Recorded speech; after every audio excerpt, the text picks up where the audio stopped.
sempat ziarahi kemarin waktu di Mesir. Namanya Ibnu Daqiqil Aid. Saya tuliskan juga nggak salah ya di buku Muhasabah Cinta mungkin. Namanya Syekh Ibnu Daqiqil Aid. Namanya tuh ada gitu, tapi orang enggak panggil namanya karena sesudah kejadian ini semua orang memanggil dia sebagai Ibnu Daqiqil Aid. Syekh tepung lebaran. Mana ada syekh dipanggil tepung lebaran? Ini ada gara-garanya, ada sebabnya. Jadi nih, ada seorang syekh besar. Ilmunya Masya Allah luar biasa. Istrinya sangat solehah. Gak pernah nuntut, gak pernah apa-apa gitu. Mereka hidup miskin, tapi kaya dalam hal agama. Kaya dalam hal ibadah. Ini ya, kehidupannya kelihatannya miskin secara materi, tapi mewah secara agamanya. Sunnah-sunnah ada, Quran ada, kajian ada, sholat duha ada, tahajud ada, zikir ada, keluar masuk kamar mandi ikutin sunnah, cara makan ikutin sunnah, tuh mewah rumah tangganya secara agama, meskipun minimalis, sangat sederhana, bahkan bisa dibilang miskin secara materi duniawi. Satu waktu si istri nih, istrinya Syekh ini nih, lagi jalan ketika didengar ada orang-orang lagi muji-muji suaminya, kepo, pengen tahu. Dan anak-anak muda lagi bilang, ih Syekh kita tuh ya ampun, pinter betah pokoknya. Pinter banget, kayak wis komputer berapa tuh ya di kepalanya gitu. Zaman itu belum ada komputer ya. Kayak nampung memorinya tuh banyak banget gitu di kepalanya. Ini tahu, itu tahu, sejarah hafal. Wih luar biasa. Siapa gurunya ya? Katanya si anak-anak itu. Saya nggak pernah tahu gurunya yang sekarang masih ada gitu, yang tentu orang tahu siapa gurunya, tapi maksudnya udah meninggal gitu. Gurunya yang sekarang tuh yang membesarkan dia sampai sekarang tuh siapa gitu. Pasti gurunya tuh lebih hebat lagi dari dia gitu. Si istri nih denger kayak begitu disamperin sama dia. Kalian lagi ngomongin suami saya. Oh iya ibu, iya. Masya Allah. Kalian penasaran pengen tahu gurunya suami saya? Ibu tahu? Ya tahu kan saya istrinya. Siapa bu sebenarnya gurunya suami ibu? Saya.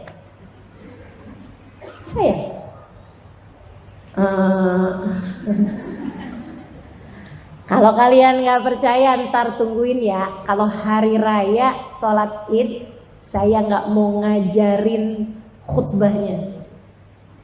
Iya deh. Kita mau liatin. Udah pamitan pulang. Sepanjang Ramadan tuh suaminya ngajar juga, ngimamin sholat id, sholat taraweh, sholat apa segala macam gitu. Tapi orang-orang baru nungguin nih kalau id nih khutbah, gurunya nggak mau ngajarin dia, istrinya nggak mau ngajarin dia gimana keluarnya gitu. Masuk masuk puasa, istrinya yang biasanya nggak pernah minta apa-apa sama suaminya, mulai bilang, bang, disebutin anaknya gitu ya, kemarin tuh pulang dari rumah temennya, dia cerita katanya habis makan kue enak dah bang, saya udah belajar cara bikinnya, ntar kalau mau lebaran kasih saya tepung ya bang. Saya mau bikin kue lebaran. Oh iya. Subhanallah emang kebetulan ya. Itu di masa-masa lebaran, di masa-masa puasa nggak dapat rezeki lebih buat beli tepung lebaran. Memang semiskin itu mereka. Jadi nggak keburu-keburu buat beli tepung lebaran, cuman keburunya buat buka sahur gitu aja.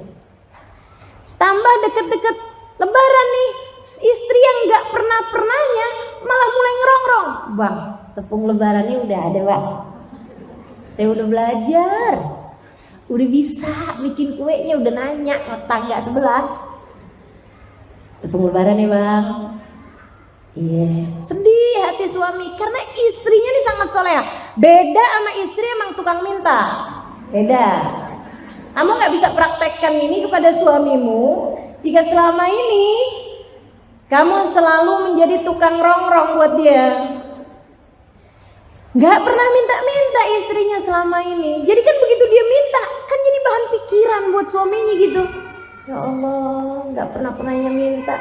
Begitu minta saya nggak bisa ngasih, sedih gitu suaminya. Ntar dah tungguin. Mudah-mudahan akhir Ramadan nih ada yang bisa kita dapat rezeki. Gitu. Sampai malam Lebaran teman-teman, itu benar-benar gak ada gitu. Dan subhanallah si istri yang emang udah sengaja di skenario sama dia.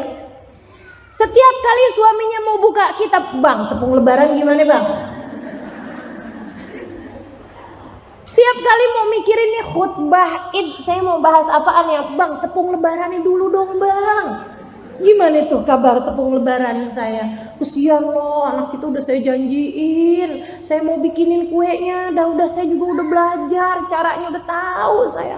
Tepungnya dong bang.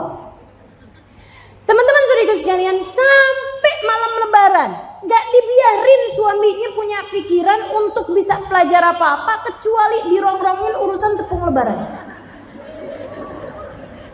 Sampai istrinya tuh bilang gitu malam hari itu, bang kali-kali ntar kalau abisnya selesai khutbah Id, kalau ada yang ngasih ntar beliin saya tepung lebaran ya bang.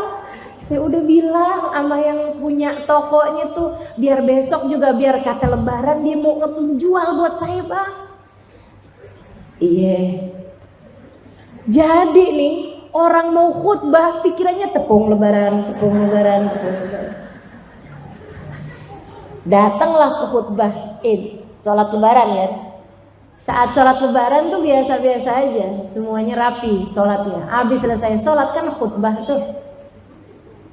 Murid-muridnya udah ini nih, udah mikirin gitu, ini bener nggak ya katanya istrinya, dan itu udah tersebar di antara murid-murid nih, bukan cuma dia doang yang tahu nih, tapi semua yang hadir nih lagi nunggu-nunggu. Nih katanya nggak diajarin sama bininya, nih keluarnya gimana nih kalau nggak diajarin sama bininya, beneran loh. Di saat beliau mau menyebutkan hadis, mau menyebutkan ayat tuh urusan tepung lebaran kegambar di pikirannya. Akhirnya bukan dia ngomongin sesuatu, malah ngomongin tepung lebaran. Tepung lebaran itu bener-bener keliru-keliru ngomongnya, dan banyak diantara yang nyebut dakikil id. Katanya orang-orang beneran kalau nggak diajarin sama bininya dia nggak bisa apa-apa ternyata. Masya Allah. Ini cerita ngasih tahu betul pengaruhnya seorang perempuan yang soleha. Yang soleha terhadap diri suami dan anak-anaknya. Makanya teman-teman saya sekalian, kalau presiden itu disebut 01, istrinya presiden tuh 00. Kan begitu? Maka demikian pula dengan dirimu. Sebagai perempuan kamu sangat berharga dan sangat berpengaruh. Nabi Muhammad menyebutmu sebagai tiang. Sebagai tiang. Jadi kalau kamu ngelihat suamimu ambruk, anak-anakmu ambruk, kamu harus tahu bahwa sebenarnya yang harus dikuatkan, yang harus dikokohkan terlebih dahulu adalah dirimu.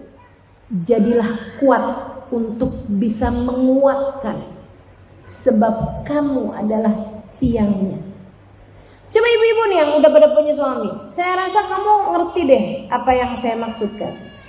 Begitu perasaanmu menyenangkan, kamu bahagia, kamu akan lihat suami kamu juga begitu, anak-anak juga begitu, pada ceria, semuanya pada senang, semua. Tapi begitu kamu sumpah, coba diingat-ingat, begitu kamu sumpah, begitu kamu sedih-sedihan mulu, begitu kamu uring-uringan, ya Allah, kamu PMS serumah ikutan PMS. Betul begitu? Betul begitu?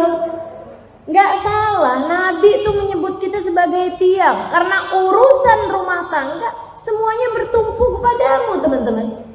Kamu begitu berharga, kamu bukan keset.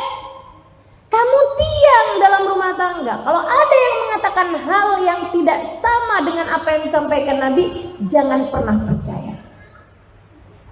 Kamu adalah tiangnya. Begitu kata Nabi kita Muhammad sallallahu alaihi wasallam. Makanya sama Allah perempuan ini didesain untuk bisa mengerjakan beberapa hal sekaligus. Otak perempuan nih bisa mengerjakan berbagai macam hal secara sekaligus, teman-teman saya sekalian. Nggak lihat tuh betapa multitaskingnya perempuan-perempuan itu. Jam-jam segini nih kalau ada di rumahnya sambil buka radio, buka TV juga. Sambil masak, baju sebagian udah masuk ke mesin cuci, gendong anak. Itu ya ampun, berapa kerjaan tuh yang dia lagi kerjain. Segitunya yang ada di TV nyambung loh. Ngerti dia, lagi ada gibah apa yang ada di TV. Dia paham, abis itu ada telepon bunyi, dia bisa ngangkat. Abis itu ngomongin yang ada di TV, gosip sama temennya. Berapa pekerjaan sekaligus yang dia sedang kerjakan. Makanya sampai-sampai saya pernah dikasih tahu ya, bahwasanya kalau kamu ngobrol sama anak laki-laki, sama orang laki-laki, dia sambil mengerjakan sesuatu, jangan percaya dia nggak mendengarkan. Ada anakmu sambil mainan game, laki-laki gitu ya, sambil main game dia, kamu bilangin dia gitu, ngomongin dia gitu. Jangan percaya, dia nggak dengerin kamu. Dia konsentrasi pada satu hal. Tapi kalau anak perempuan, kamu ngajakin ngobrol dia sambil ngegambar, biarin, nggak apa-apa. Anak perempuan sambil gambar gitu kan, kita sambil ngomongin dia gitu, nggak apa-apa. Dia akan masuk. Makanya saya kalau hadir ngaji gitu, ada anak perempuan-perempuan dia sambil ngapain gitu, saya tahu dia sedang mendengarkan saya. Kenapa gitu? Itu perempuan tuh, antara tangan sama kepala nggak harus nyambung. Tangan ngerjain apa, kepala ngerjain apa tuh dia bisa. Kalau laki-laki rada susah. Teman-teman saya sekalian, keseimbangan otak kanan sama otak kiri. Siapa yang desain seperti itu? Allah Subhanahu wa taala. Karena tahu bahwa perempuan adalah tiangnya. Kamu berharga dalam pandangan Allah, melaksanakan visi misi kehidupan yang begitu berharga. Karenanya Allah Subhanahu wa taala mendesainmu dengan luar biasa.